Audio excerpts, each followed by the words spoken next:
So, thanks for having me. I don't know. What's the big takeaway from this jobs report? The big takeaway, so, I mean, first things first, the closest thing I have to a crystal ball when it comes to trying to figure out where we're headed economically, where the jobs market is going, is to look at small businesses. Small businesses tend to be the canary in the coal mine. Small businesses are responsible for roughly 50% of our economic growth, 50% of the employment of the private workforce. Yeah. Probably.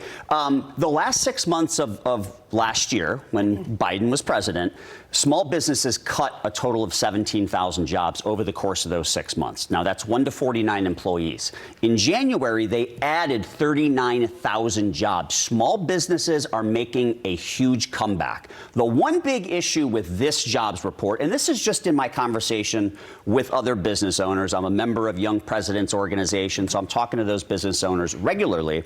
The one issue is they were super gung-ho to hire people immediately after the election in November. Okay. It's a 30 to 90-day process to hire people normally. Okay. There was more of a wait-and-see, hesitant vibe I got from them when I talked to them 2 weeks ago. And that had to do with what is going to happen on February 1st in regards to tariffs. Now that that's a little bit in the rearview mirror, I would expect February to have a big payroll month.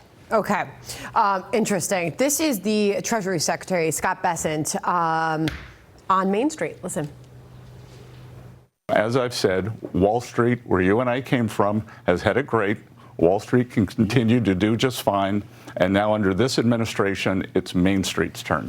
Okay. Speaking of Main Street, a lot of people in the country are talking about eggs. Yeah. And the lack thereof right now. Right. I have a sister who lives in Austin, Texas. They said they can't find eggs anywhere, Costco and beyond. Although I went and looked for, you can go about 30 minutes and you can find eggs on the shelf. Yeah. But egg prices are, there's no doubt, they are way up. I know anybody who does the grocery store grocery shopping that's listening to this is going, they're crazy. I know. In fact, I mean, the prices that we have here, that's an average. I feel like most people are going, the eggs I see on my shelf are way more expensive. And I enjoy my eggs too, so this is certainly an issue.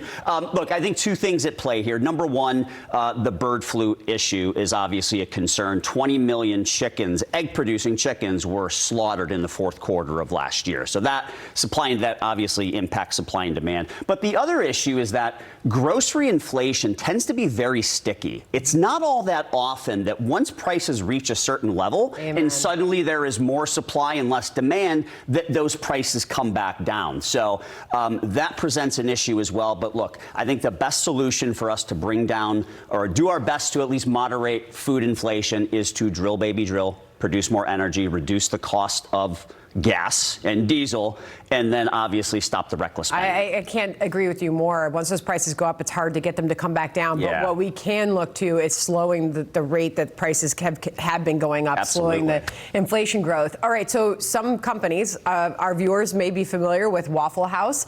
This is an example of how a company's dealing with those high prices. They're passing along to the consumer in the form of a 50-cent surcharge, okay? They said, well, we hope these price fluctuations will be short-lived. We cannot predict how long this shortage will last, all right? So Cracker Barrel says a surcharge on eggs. Well, there's nothing hospitable about that. That's why we'll be trading some pegs for eggs. Rewards members will earn double pegs on all egg dishes. Okay, everybody's just trying to figure out how to navigate this crazy egg world we are living in. So. Yeah, I mean, when you're in the breakfast business, that presents quite a challenge. So hopefully, specifically for Cracker Barrel, hopefully they're making up for it with better margins on pancakes and waffles and stuff like that because they're not raising egg prices.